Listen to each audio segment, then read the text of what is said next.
La parole de Dieu est un trésor inestimable.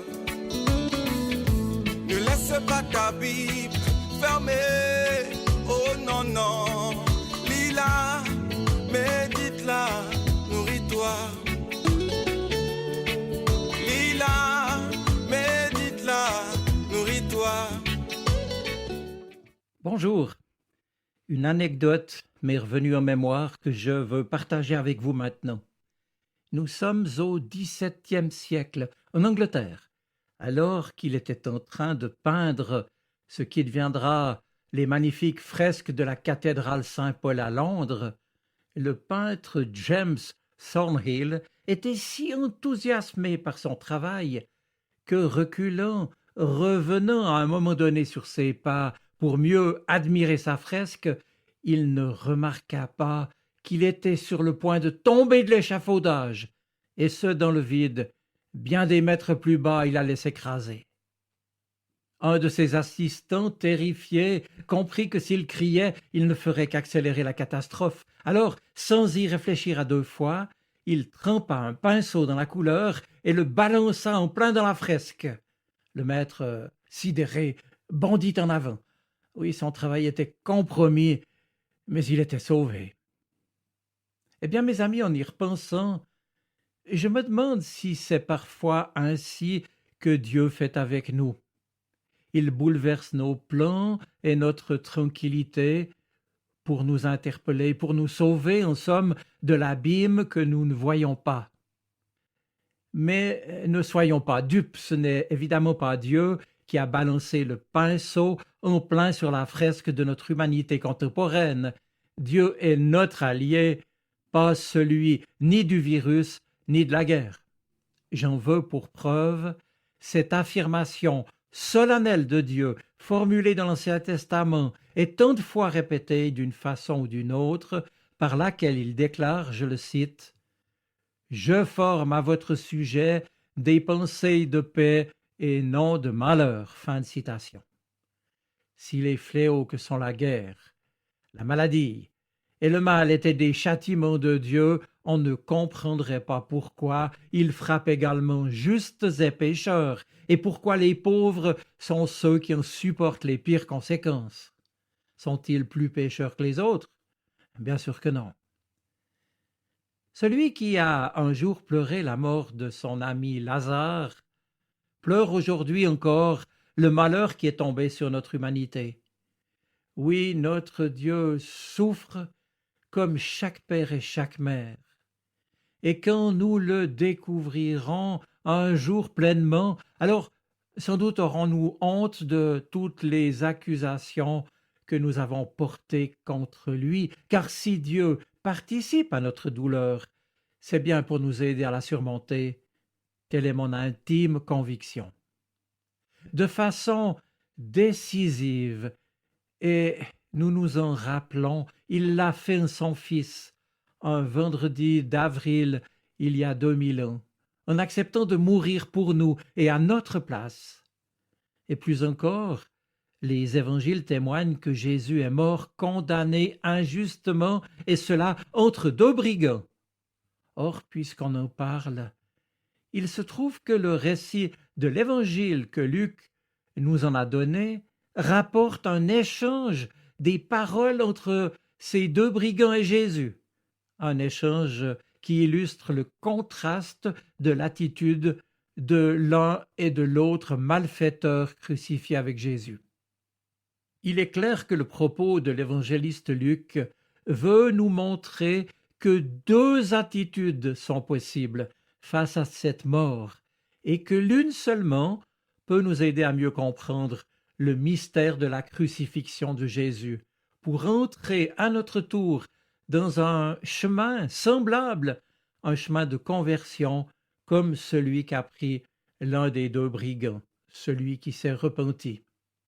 Et chacun de nous, en fait, peut être l'un ou l'autre brigand, et être donc aussi celui des deux qui s'est joint au sarcasme et aux moqueries des chefs, des soldats et de la foule rassemblée autour des crucifiés, et ne voir dans cette crucifixion qu'une contradiction entre la prétention royale, messianique de Jésus et sa mort infamante. La croix n'est-elle pas alors dans cette optique qu'un immense échec de la prédication de Jésus qui se termine par un fiasco? Si Jésus était vraiment roi, qu'il se sauve alors lui-même, qu'il descende de la croix et qu'il règne, alors nous croirons en lui. Sarcasme de ceux qui vocifèrent et se moquent. Cette attitude, bien sûr toute proportion gardée, est aussi celle des disciples de Jésus qui n'arrivent pas à comprendre le sens de la croix et qui, eux, bien sûr, ne se moquent pas, mais qui pleurent leur maître et leur espérance déçue. Oui, chacun de nous peut être l'un ou l'autre brigand, et cas échéant, se ranger alors aussi du côté du brigand repenti, celui qu'on a traditionnellement appelé le bon larron, et qui a lui finalement découvert la réalité vraie de la royauté de Jésus et compris le sens de sa mort en lui demandant alors de le sauver. Mes amis, depuis ce vendredi-là, la croix du Christ a donné en effet un sens nouveau à la douleur et à la souffrance humaine, car elle a été rachetée à la racine, pourrais-je dire, depuis que le Fils de Dieu l'a prise sur lui. Mais il est vrai que ce changement d'optique, ce changement de perception et cette acceptation de la grâce et du pardon offert ne se font pas en un instant pour la plupart d'entre nous. Et d'ailleurs, le texte de l'évangile de Luc est très bref, mais il s'étend sur plusieurs heures d'agonie de Jésus. Et souvenez-vous, il y a d'abord cette foule qui assiste à la crucifixion, une foule bruyante, qui se déchaîne contre ce soi-disant roi, dit-elle, en l'invitant de manière ironique, je l'ai dit, à se sauver lui-même. En fait, on croirait ici entendre l'écho de la tentation de Jésus au début de l'évangile de Luc. Le diable ne cessait de dire « Si tu es le Fils de Dieu, alors transforme les pierres en pain, ou bien alors jette-toi du sommet du temple. » Eh bien ici, c'est le même type d'argument. Si tu es roi, dit la foule, alors manifeste cette royauté de façon spectaculaire, éclatante, miraculeuse, évidente pour tous. Alors nous croirons en toi. En sortant de son silence, en fait, Jésus ne prononcera qu'une parole. Père, pardonne-leur, ils ne savent ce qu'ils font. En fait, mes amis, c'est l'aboutissement de tout l'évangile. Non pas une prédication sur l'amour, sur le pardon, comme lors du sermon sur la montagne, mais un pardon et un amour en acte vécu dans le plus grand dénouement.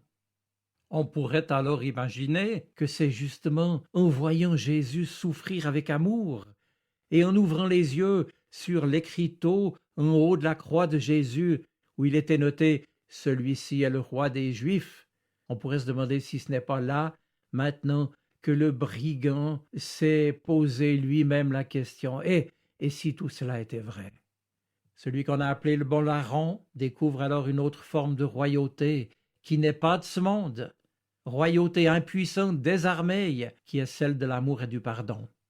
Et cet homme comprend que Jésus accepte de donner sa vie pour sauver les êtres humains, les délivrer de leurs maux, de leur haine, de leur fardeau, de leurs péchés.